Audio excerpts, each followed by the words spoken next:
go. Now he's up. And we're talking this morning with James Crean, and it's an interesting topic as well as we talk about supply chain, how this Russia-Ukraine war could have an impact on it. We've already got our problems with it. James is an expert in the field. Our conversation this morning brought to you by Marcus and Maca Law Firm, representing injured people. He is a president of Crean, a Texas-based innovation company. They accelerate product delivery through integrated engineering and smart manufacturing. Good to have him with us this morning. James, good morning. Good morning. How are you? I'm wonderful. You're in Austin, Texas, huh? Yes, sir. Yeah, well, it's good to talk with you because we need to learn about this. This Ukraine situation actually exacerbates a problem we've been having for quite some time now, doesn't it? Absolutely. It's just adding to the supply chain woes that we've had, and adding a couple of dimensions to it. But the underlying challenges were there to begin with. The oil markets were already super tight. Some of these other markets that are affected by this are also super tight, and we've seen that in the inflation that we've been having all year long. So. This is just exacerbating it. Yeah, and what we're learning, and probably very painfully for some people, is that as gas prices continue to rise, they were $4.39 here in Indiana, PA, in the overnight. As that continues to rise, the price of everything else rises as well. And that has certainly some retailers are very, very concerned about whether they can remain viable. No question. I sort of relate everything back to brisket. I'm from Texas. I like my barbecue, yeah. and I like trying out different barbecue places, and just to kind of get a sense of how this impacts, so many different elements of the economy. When I pick up my phone and say, let me go find a new place to have my brisket, I'm finding that, first of all, I'm using a phone that's got plastics in it that are made out of oil products. I am using a phone that has semiconductors that require lasers to make the semiconductors. Those we use neon that is used to make the semiconductors, and that neon is 90% sourced in Ukraine for U.S. manufacturers. I'm using my GPS, which is using satellites that are launched on rockets, that U.S. rockets, but that have Russian-made engines in them. And so there's concerns about the source of those engines. And then, of course, I'm getting in the car. I'm spending lots of money on gas in order to get there, and then I get my brisket, and it's cost twice as much, and the barbecue joint is having a hard time making ends meet, and that's because grain prices have been rising significantly, and this war, Ukraine is the breadbasket of Europe, and so it's just exacerbating those prices. Those grains are what the cattle eat, and all of the livestock, and of course it goes into breads and everything else. So. Yeah, it's across the board from plastics to food and the oil and gas and the fertilizer too. The natural gas, the nitrogen from that is used for the fertilizers, and the fertilizers are going through the roof. Hey, James, I was hoping you'd make me feel better. You've not done that. The challenge is it's a strategic problem, right? So when we start out, I don't want to get political, but the reality is on day one, from the Biden administration said we're going to shut down, pipelines so that we can't bring in oil from Canada.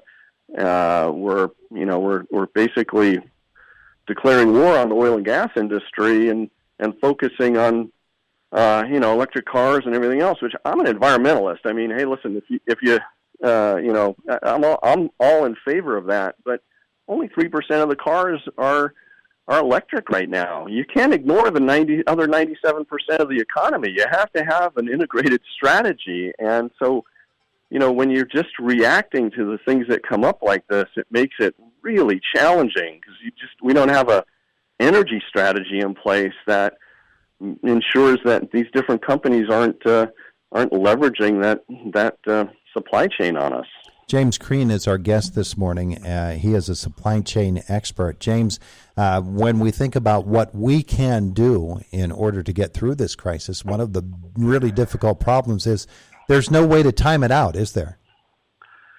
It's going to last a little while, yeah. And it's, of course, we don't know how long things are going to continue in the Ukraine, and we hope it ends quickly. But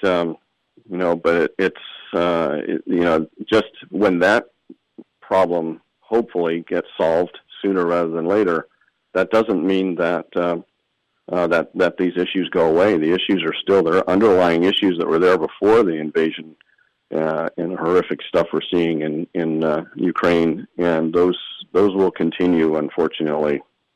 United States has for a very, very long time been able to work its problems out, been able to find the solutions that are out there. We've always relied on American ingenuity. And there are a lot of people quite pessimistic about the ability to find our way through this particular puzzle and solve it. We think of the political will and the battle that goes on there, and whether that is going to stand in the way of the type of innovative thinking that you need to solve this supply chain issue. And it can get pretty scary. Is there hope, though, that we can find our way through this?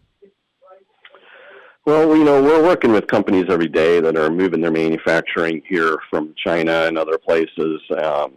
Great entrepreneurs that are forward-looking, and they see that, it's not, by the way, it's not just the supply chain. The markets, people want customized products, right? They want to be able to, I was talking to somebody who's ordering patio furniture, and they want their wife wants this particular fabric, so okay, great, let's put that fabric on it. Well, if it's made in China, you're waiting 8 or 9 months to get that customized product, whereas if it's made in Pennsylvania, you can get it in a few days, right? And so, the entrepreneurs in America are looking at that, market dynamic. They're looking at the supply chain, and they're saying, why are we not manufacturing here in the U.S.? And by the way, when we work with those companies and we put together the smart manufacturing people, process, and technology, we end up, producing stuff cheaper here than we would in China. So bottom line is, I'm a huge believer in American entrepreneurs,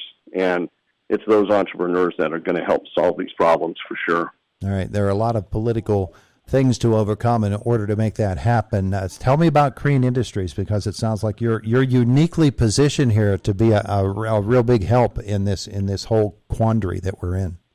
Yeah, we help companies to, like I said, bring their manufacturing back, make their manufacturing here in the United States more efficient and effective. And also we do product development. We have a great team of engineers. We do a lot of work in the aerospace industry and aviation and other industries, and we love working with American companies to help solve some of these deep challenges that they're facing.